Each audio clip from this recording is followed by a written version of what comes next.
Could I ask you to come up this end? I think there are 16 of you, but we'll see if that's right. It might be they're not. Can I ask, who is from this area? From Hoboken, New York, kind of this area? Okay. Can you split yourselves so you're not on the same table? So you come here, for instance, you go here, for instance, you go here, and who's living here, you don't have to say come from, doesn't mean you grew up and spent your entire lifetime. Is there anybody on this table who can sort of, who lives somewhere? You live somewhere here, come on, Roger. I live in Florida, but that's fine. But you did get directions. It looks very similar, that's all I can say. Okay, what I'm trying to do is make sure we split, shall we say, a certain level of knowledge of the area around. Who else who lives in North America? Can you also split yourselves at the table? Anybody who's not living in North America should not be sitting yet. Yeah, but anyone else who lives in North America, split yourselves around the tables, please. There are 4 tables in principle, come on. Just I don't want all the foreigners in one corner is basically what I'm getting down to. Sit yourselves in different places. Sit over here, go on. Yeah, you can sit there. Okay, the rest of you can place yourselves at the current tables. Now, then you can sit down again. I'll let you. Blah. Go on, please. There you go. Okay. Go on, go on. The rest of you go on. Please. Join your table. Thomas, come on. Yeah. The last chair, there is no such thing.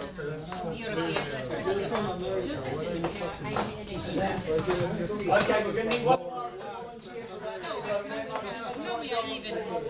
Gender structure is right.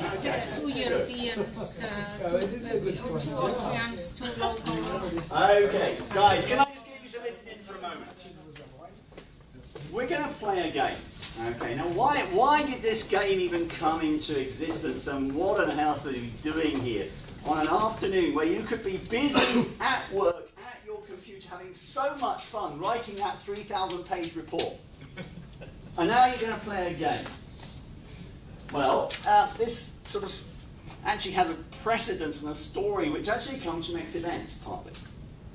And it was that we in that case, I think it was you, Brenda, where's Lena? Disappeared over. She was over there, now she's moved. She deliberately tried to confuse me. And Petra and myself were sitting after an X-Events in Vienna, in a cafe, saying, well, it was a really good session, we really enjoyed it. But the problem is that we're sort of bombarding people with facts and data and all this stuff. And the way to change people's opinions and the way to get them to do things is usually not by giving them more facts. We know it's experience that causes people to change. You give people more facts, then they just say, oh yeah, but that confirms what I thought already. Even if the facts are completely opposite.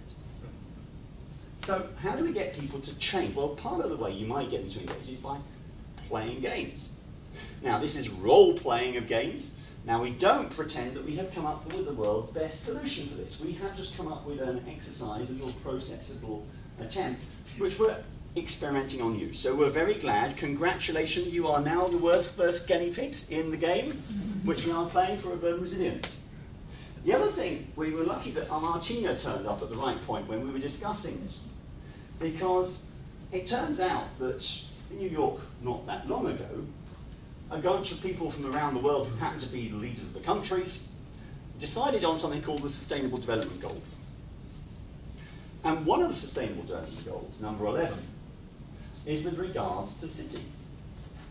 And the theory is, if countries implement this, and every single country of the world is supposed to implement this in every single city of their country, that you should actually have, I've got it written down here, but it doesn't matter, cities that are safe, inclusive, resilient, and sustainable. So how do we get every single city in the world to start thinking about this? Well, I'll tell you how Germany is starting to do it, which is where I live. The Economic Development of Foreign Countries Ministry has been made in charge of the Sustainable Development Goals, and they are now busy trying to make sure that places like Georgia, Zimbabwe, I don't know, Peru, are now going to implement them. And the rest of the government is saying, yeah, well, that's their job. And then somebody rather stupidly in cabinet apparently stood up the other day and said, but aren't we supposed to do this as well? Oh yeah, but we'll just give it to the people who are doing foreign aid. Now, what I'm trying to get at is, We all have to do this work. Everybody's going to have to do this work in every city, everywhere. So how can we get it in a way that it's popularised and going on? I don't suggest that what we have in front of us is the solution. What I suggest is we need to start having people getting engaged at even very low-cost, easy entry levels. And again, it's a very low-cost, easy entry level. So this is why we're trying to do what we're trying to do. Now, I don't know if we're going to have time to play this whole game through. We'll see what it is. You'll see what it is. We'll very happily take all your comments and suggestions and changes and whatever afterwards, probably over dinner. We are certainly going to have one major aim, and the aim, which is of the game as a whole, is you should have fun. And by the way, by having fun, you're more creative. So we also want the creative ideas. We want the good ideas is what's really coming out. Now there's also a goal officially, which is on your table, of course, that you have the best idea. And that everybody else think you have had the best idea, or in fact, not just maybe the one best idea, you've had the 3 best ideas. So there is also a sort of, say, incentive at the table that, yeah, you try and do well. But the aim is actually that we as a group, we as a collective, come up with the best ideas for our city. Now, for the purpose of today, of course, this is what we designed, we had in our mind, actually, that we might be going to the city of Hamburg originally, which is where we live, these 3 of us. And we would try and play on there. So we kind of designed everything around that. Now, we're not in Hamburg here, and many of you probably don't know much about Hamburg. I think a little bit more, we have some knowledge of New York City. I wouldn't say Hoboken, but of New York City, because even if there's only one person per table who kind of sort of lives here, many people, I think, have an inkling of what New York City is about. It's like one of the metropoles on the planet. So even if I've never, well, actually I have lived here, but I haven't lived here for very long, I actually do know something about the city. So I'm hoping that all of you, by pretending to play New York City and doing this for the city, you can at least start playing and engaging in the game. Normally, of course, we'd expect the people who are sitting here would be from the city concerned. They would be the people who are every day living that city's life. So as it's an experiment, you have to accept that, you know, that you're playing something which you maybe wouldn't be playing normally if you were. Now what are we going to do? Now a couple of steps, and there are some rules. You do not need to read these. You have them on the table, and the reason you have them on the table is because when I will read them out to you and I'll explain what they say. And if there is really a problem and you halfway through you say, what exactly was it again, you can pick them up and look at them. But I will have told you what the rules are in advance, so you don't really need to worry about that yourself. Okay. Now, what you're going to do is you're going to get roles, different roles. You can be mayor, or you're going to be a citizen, or maybe something else. You're going to be thrown into the future. It's suddenly become 2030. You didn't realise, actually, but when you went out that door and came back in again, you actually gained 15 years. And the future is described. Yeah, you're still looking pretty good there. Yeah, the future is looking interesting because you'll find that future is written on these cards. Just like, by the way, your roles are on these posters, those little stickers with faces on them. Yeah? And it goes from one side to the other side. When I go down, you'll find it's always it's one thing after the other we're doing. What you're then going to be doing is saying, well, if that was the case that we were living in this world in 2030, what would that mean for New York City? And somebody's going to write on the impact sheet what we think that means. Okay, if that is happening, if we've got driverless cars, or if we've got whatever it is that's going on, what's that doing to New York City? What would we expect to see here? What would be the strengths of the city? What would be the vulnerabilities? What would we say, oh my God, that's really screwed us up? Or, and then you're brought back to the present again.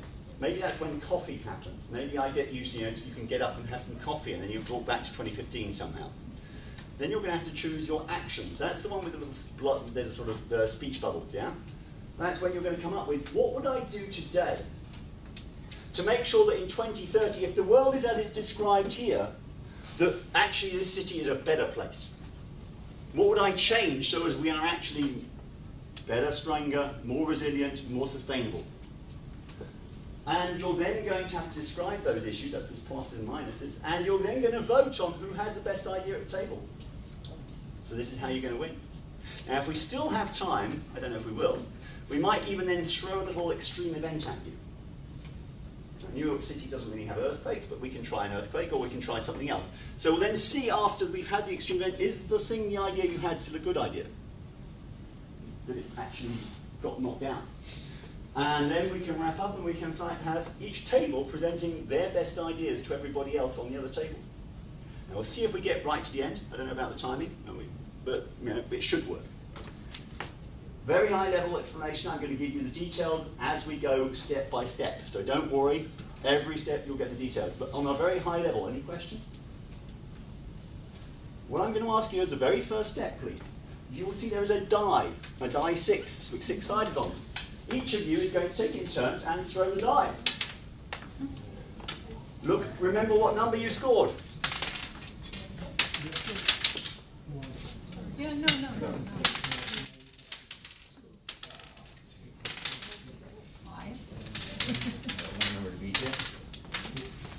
5. So the person who got the highest score is going to take the sticker that says Mayor. What if there's a tie? You throw again, both of you. If you tied at the top place, then the 2 top ones throw again. Oh, right, throw again. If you're tied. Or you can do a gentleman's agreement. Okay, so Mayor. The number 2, the second highest person, the person who got the next card down, is the urban planner. Lovely. The third highest person is going to be the entrepreneur. And the person who got the lowest score is the citizen. The humble, normal citizen. If you wish, you can stick these on your badges, by the way, because they are sticky stickers. You're not obliged, but if you wish to, that's an easy way of seeing who you are. Yeah. You know, I would be a horrible citizen.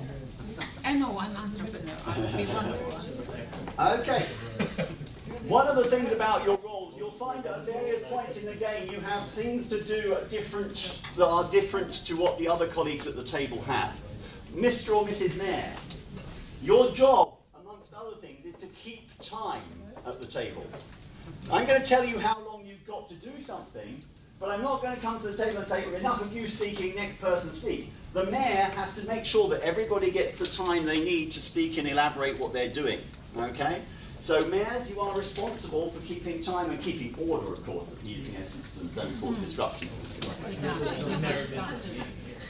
You have just been thrown into the future. It is 2030. You'll find there are 4 distinct cards at the table. One says politics, one says technology, one says economics, and one says society, these ones. You, Mr. or Mrs. Mayor, will allocate those cards in whatever manner you see fit to the colleagues around. Those colleagues then have precisely 3 minutes, which is not long, to run through those cards and to summarise in their mind what the main features of has happened that they are just reading. You then have 15 minutes at a table to discuss what the future is, what is it you've just read, and what does it mean for New York City in your opinion. Mr. or Mrs. Urban Planner, hands up, urban planners. Who are the urban planners here? Urban planner? Urban planner? Who's the urban planner? Okay, you will take the piece of paper that is written impact sheet. You will be the scribe. You will write down on that piece of paper what you see as being the major impacts. It's already written here. You can see it quite nicely. Which elements are the most important and how they affect it? What are the vulnerabilities of New York City in this scenario? What are the strengths of New York City in this scenario? Is it understood? You have 18 minutes, 3 minutes to read and 15 minutes to discuss. Clear? Go! I will tell you after 3 minutes.